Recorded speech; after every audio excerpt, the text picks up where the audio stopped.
नमस्कार सभी विद्वान दोस्तों को, मंच पे आसीन मेरे गुरुदेव श्री एच.एस. रावत जी को।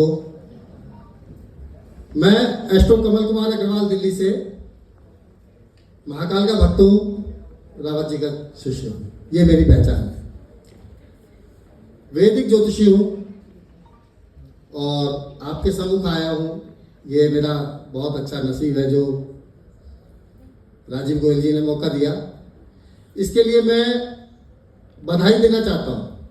सिर्फ राजीव गोयल जी को नहीं, सभी को बधाई देना चाहता हूँ जो इस मंच पे या इस ऑडिटोरियम में आए हैं, इसलिए कि हम ज्योतिष जैसा पवित्र काम करते हैं। उसके लिए बधाई कि पहले ऊपर वाले ने कहते कि भगवान पहले नंबर पे सबसे बड़ा, उसके बाद भगवान ने इंसान को बचाने के लिए भेजा डॉक्टर को, बराबर। अब डॉक्टर पहले नंबर पे माना जाएगा, लेकिन मेरे हिसाब से ज्योतिषी भी पहले नंबर पे जाना जाएगा। क्यों? क्योंकि ज्योतिषी के सामने भी आजकल डॉक्टर लगता है। एक बात क्यों? क्योंकि डॉक्टर तो अपनी क्वालिफिकेशन के अनुसार जब मरीज उसके पास जाएगा तब बताएगा कि भैया आपको टीबी है या आपको कैंसर है, उसकी रिपोर्ट देख के। लेकिन एक अच्छा ज्योतिषी जिसने 20 साल, 50 साल, 40 साल, 10 साल मेहनत की है और अपने गुरुओं से ज्ञान लिया है, ये अपनी इष्ट की कृपा है, वो बच्चे के जन्म होते ही बता देगा कि जी आपका बच्चे के साथ क्या होने वाला है। और वैदिक ही करता हूं।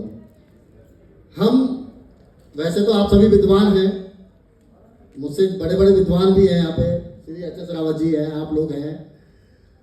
तो जब हम जन्म पत्रिका खोलते हैं तो उसमें क्या देखते हैं?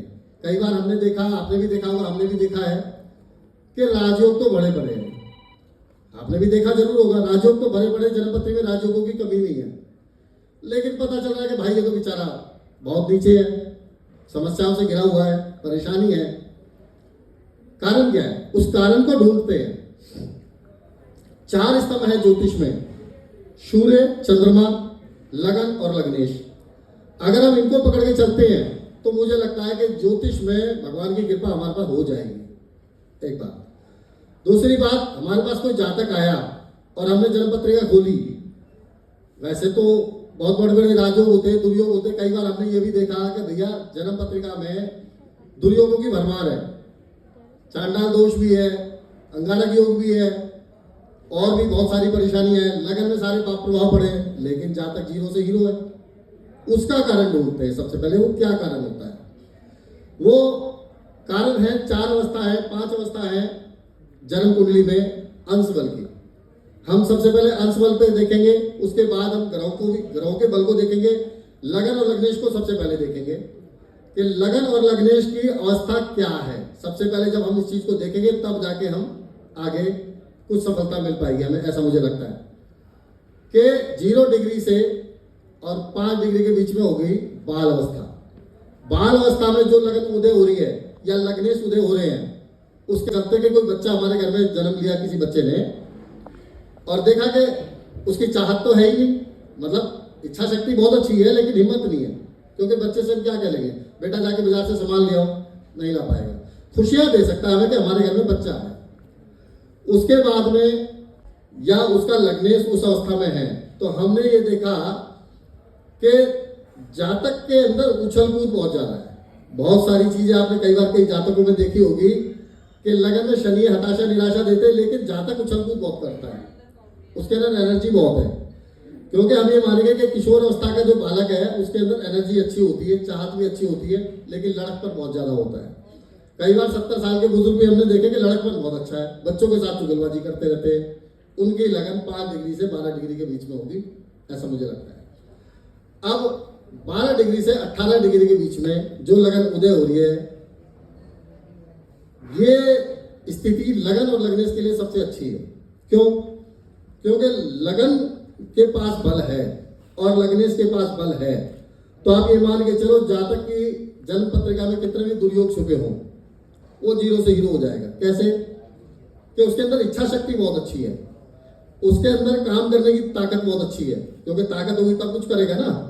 जब इच्छा शक्ति नहीं होगी, ताकत होगी, उसकी सलाह बहुत अच्छी होती है, लेकिन खुद ज्यादा हिम्मत नहीं होती उसके अंदर भाग दौड़ करने की या काम करने की। इसलिए थोड़ी सी इसको सामान्य अवस्था मानेंगे, खराब नहीं होगी, सामान्य। उसके बाद में 24 डिग्री से लेकर 30 डिग्री के बीच में जो लगन उदय हो रही है या लग्नेश उदय हो रहे हैं, ये सबसे ज्यादा खराब अवस्था है मेरे हिसाब से। क्यों? लगन मान लीजिए 26, 27, 28, 29 डिग्री की हो गई तो इच्छा शक्ति बहुत कमजोर हो गई, परेशान हो गया, जल्दी थक जाएगा, आदमी सोचेगा आज जाके काम करूंगा, लेकिन आलस मार देगा, उसको कुछ नहीं कर पाएगा। फिर लग्नेश के साथ भी यही अवस्था है। मान लो 28 डिग्री का लग्नेश है, मृत अवस्था में चला गया। अब मृत अवस्था का लग्नेश है, उसकी इच्छा शक्ति तो है ही नहीं काम कर रही, वो काम कैसे करेगा? तो ये जो स्थिति है वो सबसे ज्यादा गंभीर मानी गई है लगन और लग्नेश के लिए। और मुझे लगता है कि जब हो रही उसकी, अब भाव चलित को हम देखते हैं कब? जब किसी ग्रह की दशा, महादशा, अंतरदशा आ रही है। कैसे? मान लीजिए फॉर एग्जाम्पल लगन कुंडली 28-29 डिग्री से उदय हो रही है और उसी लगन कुंडली में 5 डिग्री के अंदर 1 डिग्री से 5 डिग्री के अंदर कई ग्रह मौजूद हैं। तब मुझे लगता है कि वो जो ग्रह हैं अपनी दशा में जहां लगन कुंडली में हमें नजर आ रहे हैं वो भाव चेंज कर देते हैं और उस भाव के अनुसार जो उम्मीद हमने की, जातक को बताया, वो होता नहीं है। कैसे?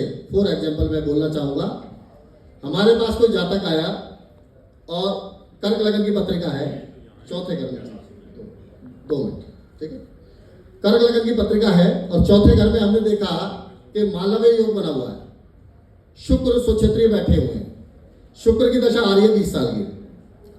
अब हम जैसा कोई भी बगैर देखे अगर प्रेडिक्शन करता है कि आपको 20 साल की दशा लगने वाली है, आप तो माला माल हो जाओगे, क्योंकि यहां पे जो शुक्र चौथे घर में बैठा है वो परिणाम दे रहा तीसरे घर के।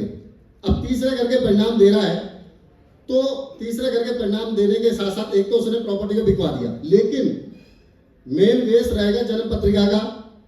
जितना हमने बताया कि आप टॉप लेवल पे चले जाओगे उतना जातक नहीं जाएगा। जब शुक्र की महादशा लगेगी, मैंने एग्जांपल के तौर पे बोला है कि शुक्र की महादशा लगेगी तो आधा वो रिजल्ट देगा तीसरे घर का और आधा घर देगा, आधा रिजल्ट देगा वो चौथे घर का। एक एग्जांपल और लेते हैं इसी बात पे, छोटा समय। और बहुत सारे ग्रह ऐसे होते हैं जो 25 डिग्री से 29 डिग्री के बीच में उदय हो रहे हैं, तो आप ये देखेंगे कि भाव चलित में वो 25 डिग्री से 29 डिग्री के बीच में जो ग्रह हैं, मान लीजिए कोई ग्रह सप्तम में हमें नजर आ रहा है, मंगल हमें नजर आ रहा है सप्तम भाव में, हमने मांगलिक बता